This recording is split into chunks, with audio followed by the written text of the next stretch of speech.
नमस्कार, स्वागत है आपका एएमपी नेटवर्क देख रहे हैं आप और मैं हूं आपके साथ लता। बुलेटिन की शुरुआत करेंगे इस वक्त की बड़ी खबर के साथ। संसद में आज पेश होगा राम मंदिर पर धन्यवाद प्रस्ताव। दोनों सदनों में राम मंदिर पर धन्यवाद प्रस्ताव पेश होगा। 17वीं लोकसभा के आखिरी दिन विदाई भाषण देंगे पीएम। बीजेपी सांसदों को व्हिप जारी सदन में पेश होने को कहा गया है। नियम 153 के तहत संसद में लाया जाएगा प्रस्ताव।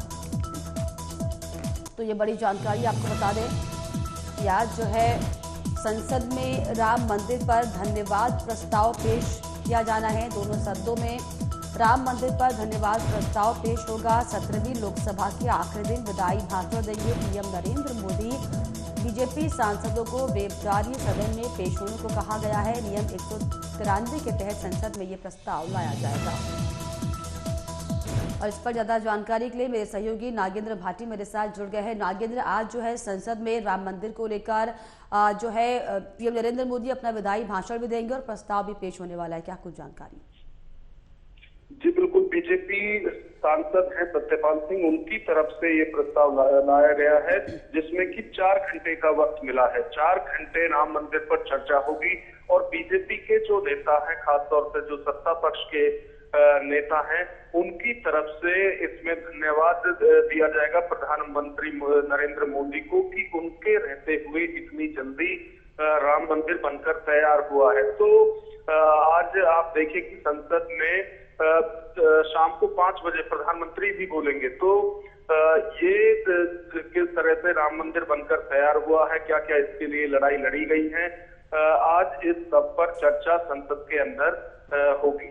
बिल्कुल, धन्यवाद प्रस्ताव जो है वो पेश किया जाएगा। ऐसे में ये माना जाए कि आज भी जो है साफ तौर पर इसको लेकर विपक्ष सरकार को घेरने की कोशिश जरूर करेगी।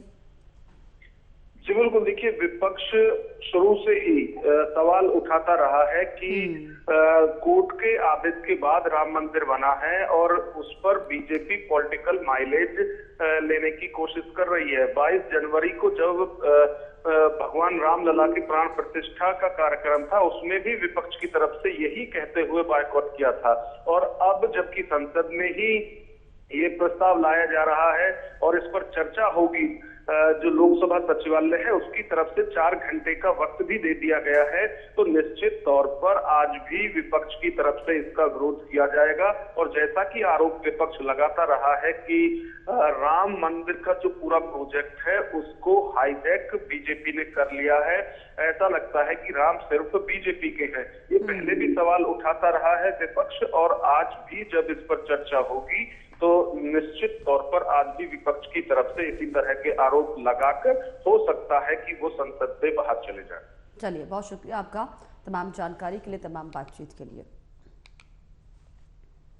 आगे बढ़ेंगे, एक और बड़ी जानकारी लोकसभा चुनाव की तैयारियों में जुट गई है बीजेपी। पीएम मोदी आज जाएंगे वडोदरा, आदिवासी वोटर को साधेंगे मोदी। बीजेपी पदाधिकारी इसमें मौजूद रहने वाले हैं। तो ये बड़ी जानकारी आपको बताएं कि पीएम नरेंद्र मोदी आज वडोदरा जाएंगे, जहां पर आदिवासी वोटर्स को साधने का काम पीएम नरेंद्र मोदी करेंगे। लोकसभा के चुनाव की जो तैयारियां हैं वो बीजेपी की साफ तौर पर जोर पकड़ते हुए दिखाई पड़ रही है। इसी कड़ी में लोकसभा चुनाव की तैयारियों के मद्देनजर पीएम नरेंद्र मोदी वडोदरा आज जाएंगे, जहां पर नेताओं से, कार्यकर्ताओं से मुलाकात वो करेंगे। इसके अलावा आदिवासी वोटर्स को साधने का भी काम किया जाएगा।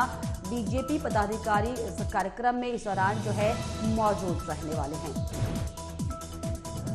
तो लोकसभा चुनाव की तैयारियों में बीजेपी जुट चुकी है और ऐसे में पीएम मोदी का आज जो है वडोदरा का दौरा, जहां पर किस तरीके से अब आगे की रणनीति को बनाया जाए और क्या रूप रंग दिया जाए, बीजेपी की रणनीति को किस तरीके से आगे बढ़ा जाए, क्या कुछ मुद्दे हों जिन्हें जनता तक पहुंचाने हो और जमीन पर जाकर किन किन मुद्दों को भुनाया जाए, इन तमाम मामलों को लेकर, मसलों को लेकर जो है आज पीएम नरेंद्र मोदी वडोदरा में बीजेपी कार्यकर्ताओं से मुलाकात करेंगे और आदिवासी वोटर्स पर उनकी नजर होगी। और इसी कड़ी में आपको बताएं कि आदिवासी वोटर्स को साधने का काम आज पीएम नरेंद्र मोदी करने वाले हैं।